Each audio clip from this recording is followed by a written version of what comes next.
Well, hello everyone. We're back here for Opus 5 of the Music Chat with Wendy and Barb, and today we're going to be talking about a great composer, Johann Sebastian Bach, and one of the pieces that is most beloved that he wrote, the Jesu, Joy of Man's Desiring.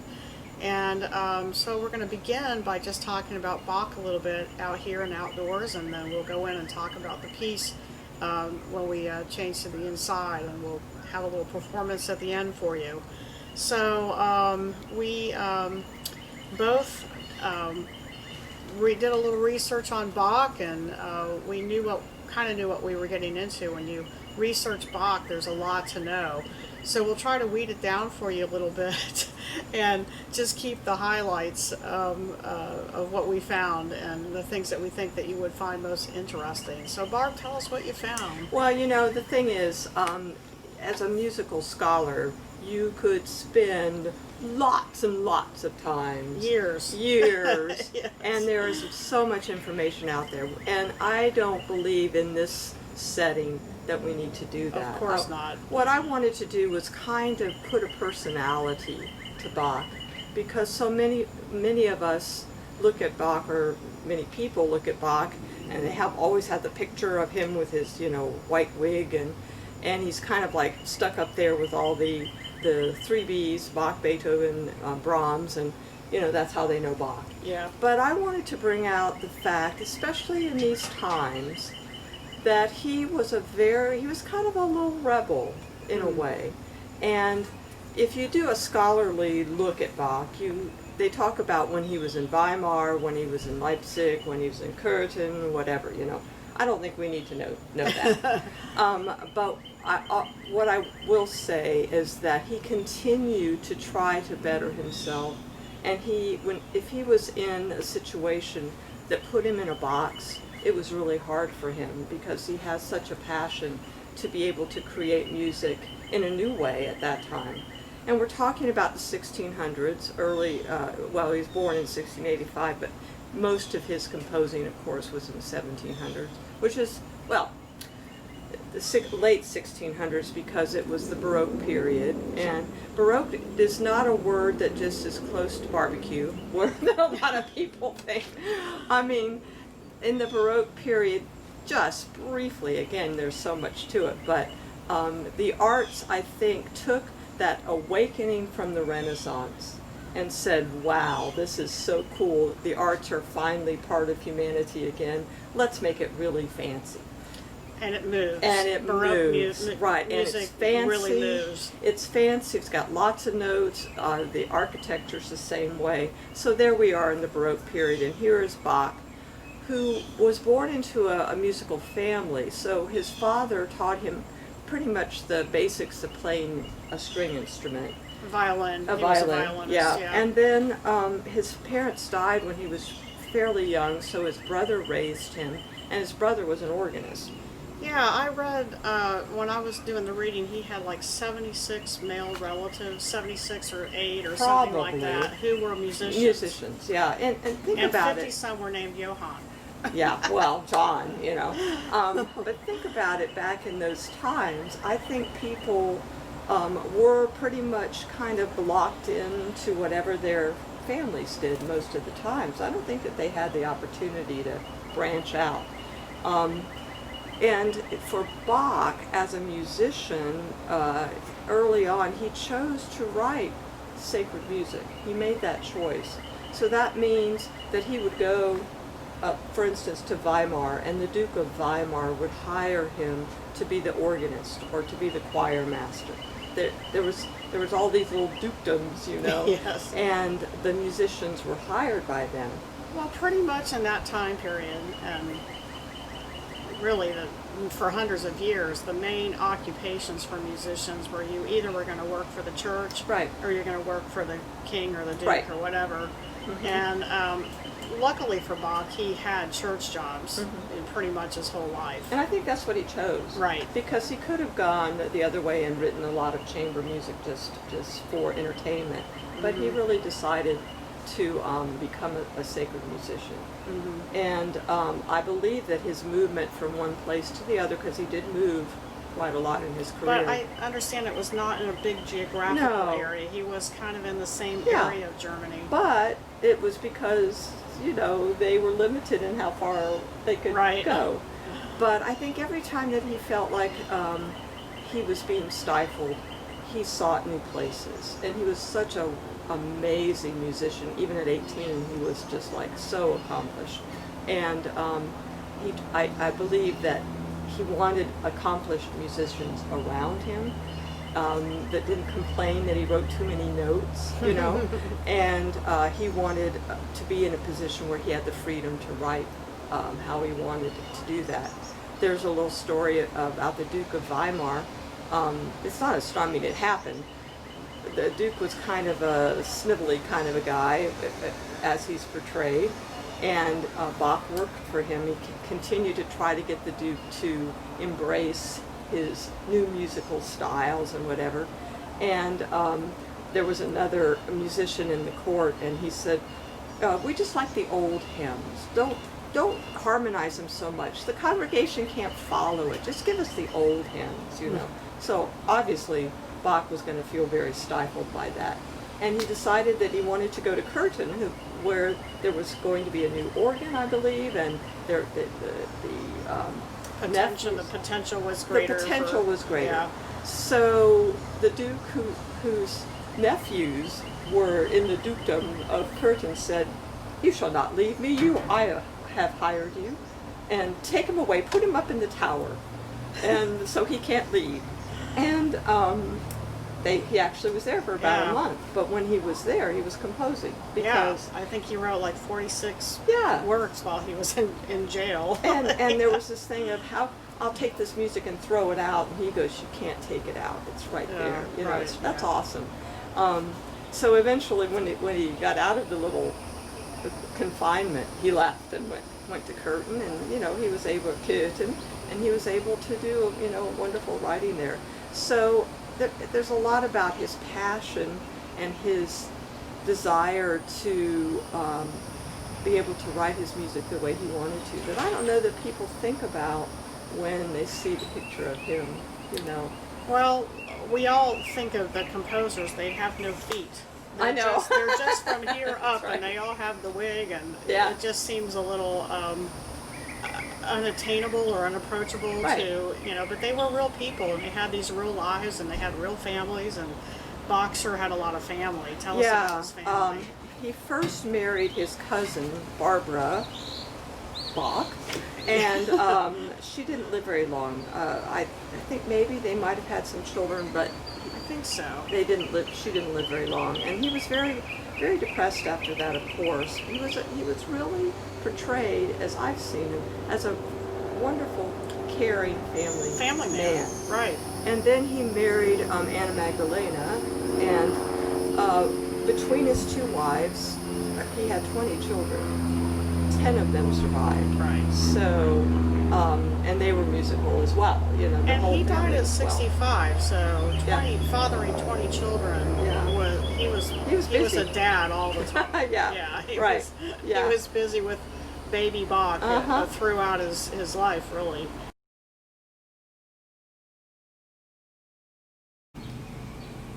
So Bach was definitely a great family man and a great musician. These were the things that were important to him: family life, obviously, his music, his work. And I found in just researching through the many things that you can find about Bach, I'd find these quotes that other musicians thought of him, and also his own quotes about his own work. I'll start with what other people thought about him. I was just going to share a couple of these by some of the more famous musicians that had things to say about Bach. And Hector Berlioz wrote, "Bach is Bach as God is God."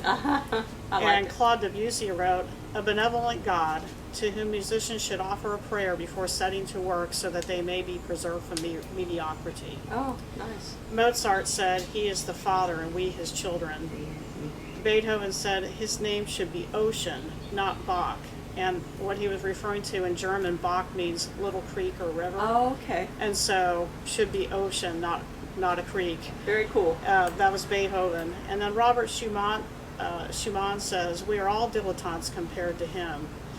But he was an unassuming person in terms of he was not boastful. You know, Right. he didn't really have a lot of ego, which I think Right. was part of his spirituality. Yeah. And so some of the quotes that he had regarding himself, yeah. the things that I saw, the things that people say that he said had to do with those areas of, you know, he was concerned with glorification of God. God is the most important thing. That's why we write music. So his quotes sort of centered around that.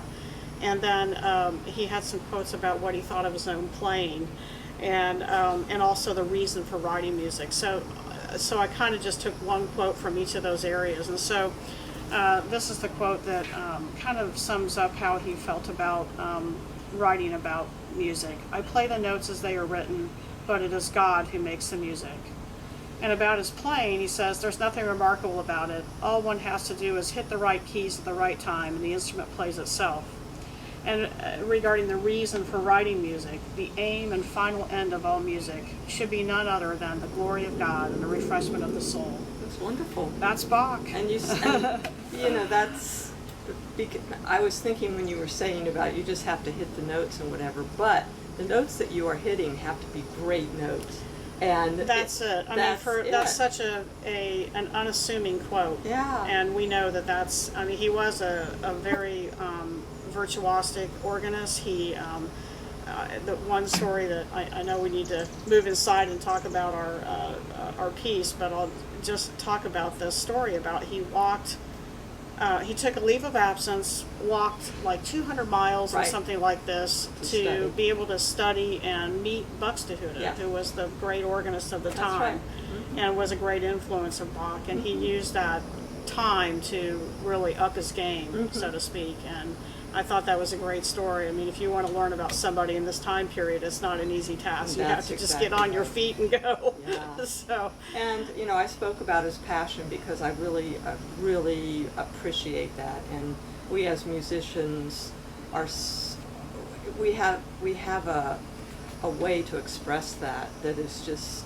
so special. And the fact that passion was there, I think, was probably his inspiration from God that really guided that passion all the way through his music. Absolutely. And you know, he's a good Lutheran guy. That's right. And he's probably the most famous Lutheran other than Martin Luther himself. Yeah, So, I know. yeah. So we're so blessed to have that tradition in our religion. Right. And I think we want to talk about some of those Lutheran hymn traditions when we talk about the music, this piece itself. Right. So Well, let's move inside, and we're going to talk about Jesu, Yeah. Joy of Men's Desiring. Let's do that. So we throw out all these words like chorale and, I don't know, cantata, things like that when we're talking, and many of you know what those terms mean, but Barbara's just going to take a minute and explain those two in particular as it relates to our piece today, Jesu, Joy of Men's Desiring, and tell us what that really means when we say those words. Right. A cantata, probably you're familiar with and you don't realize it, because we at Grace perform cantatas almost every Christmas. And a cantata is just a musical piece that has narrative. Sometimes it has solos, it has maybe orchestra and a chorus. And it tells a story. So most of the time they're sacred, but that's essentially... And it's multi-movement. In our Yes. cantatas today, we just have different pieces that tell the story. Yeah. Well, it's the same. It's a mid-length Right. narrative kind of a thing, so it's not a huge thing. And you think about Bach creating them for his church service, and he was, in some ways, in some of his posts, he was expected to have a new one every Sunday. So it was within the church service. So I think that it we're not talking about something that lasts a really long time. But then the chorale tunes in there come from the Lutheran tradition of taking hymn tunes and harmonizing them. And also improvising around them. Exactly. Harmonizing, improvising. So that chorale is directly related to the Lutheran tradition. And I just want to say that, of course, Bach wrote larger pieces. His Passion, St. Matthew Passion, his Bach B minor Mass, oh my gosh, is like, you know, being in heaven when you're singing that. And for his Passions, the chorale often took the place in the scene of the people. So he would put a chorale in there that would lead the story and be like the people speaking. So it had many different purposes. And for our Jesu, this is a chorale, and you'll probably talk more about where the origin is, but this is a chorale that he used in one of his cantatas. That was a cantata to celebrate the pregnancies, actually, of Mary and Elizabeth, I believe. Right. And he used it at the end of the first and the second sections of the cantata. So that's kind of sort of what a cantata is, and Right. a big part of the church service back Well, then. if you can imagine having to write new material for each Sunday of the year, things get recycled, and this was indeed recycled. He had used this chorale earlier, and he is often credited with writing this chorale, but he was not the writer of the actual chorale. He made it famous with his chorale improvisation that he did, and of course the chorale we're talking about is the famous, that we all hear all of our lives at weddings and important occasions, and many times in church we use it at Easter, we use it at Christmas. Any time of the year, really, it's appropriate because it's about joy. And so the chorale itself, as I was saying, was not his. It was written by a composer, I believe an organist, named another Johann Sebastian. Hadn't heard of him until I started doing this little reading about where this came from. And I wanted to play that chorale for you, that Bach harmonized it. His harmonization and his chorale prelude became the famous thing that we know today, but here was the original Shoup chorale, and when we perform it, you'll hear Barbara sing it. So the parts where she's singing is the original chorale, and then the parts that she's not singing are the sort of improvisational triplety figures that Bach wrote around the different phrases of the chorale. So here's the chorale without all the fancy stuff.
That harmonization of the chorale tune was, I believe, Bach's. At least this arrangement credits Bach for those harmonizations. Yeah. So yes. I really believe that it's hard. It for seems me like it is. Yeah. Even to listen to that without having the triplets in my head. And then there was a gentleman, Martin Janus, who wrote 19 stanzas of text to go with it, and Bach actually took stanza lines 6 and 17 and put those words in his harmonization of the chorale. And because it is, and the stanzas, Martin entitled Jesu, my soul's blessing. So, and those triplets just make it feel like it's the joy. It brings out the joy and how wonderful it all It's is. a very uplifting piece. Yeah. And of course, we never know for sure what the tempos were when Bach was doing it, or what exactly, how it was exactly performed. We can only go on what the scholars think that they piece together from what they find, when they do the studies and they go through all the papers and things from that time. But we're going to perform it here how we're used to hearing it. I guess in 1923 or sometime. I can find it. There was a there was a woman who made a piano arrangement of this that became very famous, really, and set this on a trajectory of being just standard music that we all know and love. And so that changed the history of it right then. Not only, in Bach's time period did he have this going, but, it had to be found later, and one of the ways that it was projected and got a life was through this piano arrangement that became so popular in the 20s. And so that sort of, became what people requested and wanted to hear. And now today we have all the many choir arrangements. Our little arrangement is from our little library at Grace Lutheran, and this is arranged by Ruth Artman, and it's for choir and a C instrument, which is going to be Melanie on the flute today. And so she'll be playing what was maybe played on oboe or trumpet in the original, we're not really sure. Barbara will be singing the chorale parts, and I'll be playing the famous triplety part along with Melanie. So are we ready to do that part? Sure. Anything else we want to say about it? No, I don't think so. I think we've covered Bach pretty well. And All just right. remember him as an impassioned composer. Yes, indeed. We're thankful for him. Absolutely. So.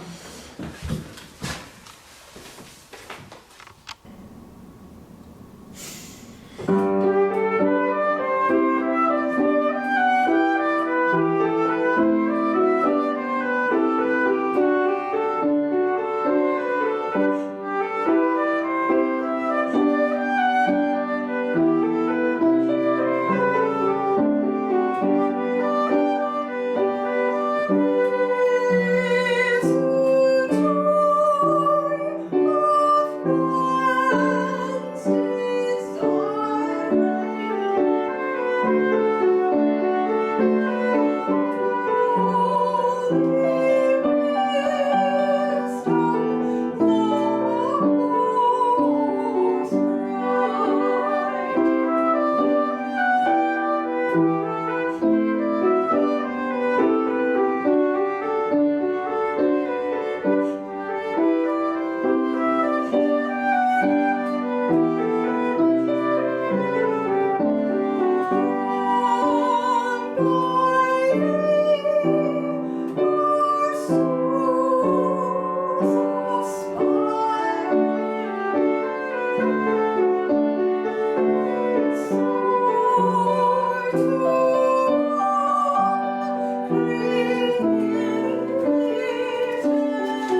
fun to play, Barbara?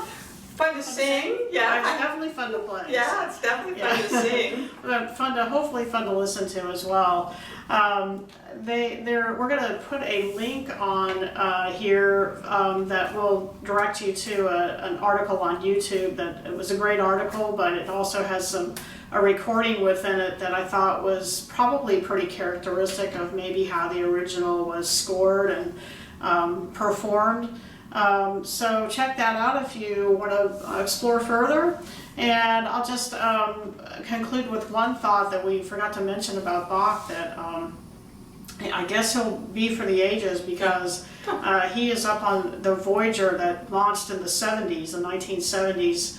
And there's 3 pieces by Bach that were put on there. I believe they're phonographs, because it indicated that there was record playing equipment on the Voyager. So whoever finds the Voyager out there will be playing the music of Bach. I think that's a great way to end our conversation this morning. Absolutely, it's eternal. I believe. Absolutely. Yeah. So we'll see you next time, everybody. Bye.